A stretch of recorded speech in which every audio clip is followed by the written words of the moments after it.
Hello বন্ধুরা, আমি আমি তোমাদের নতুন একজন সদস্য।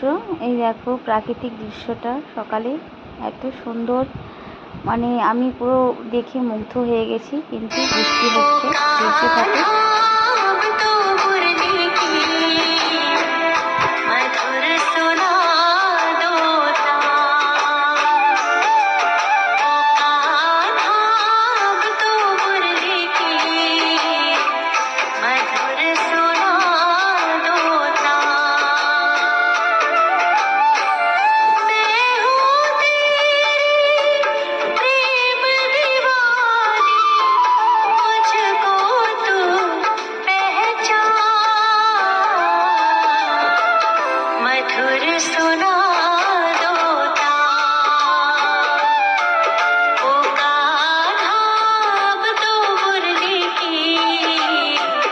मधुर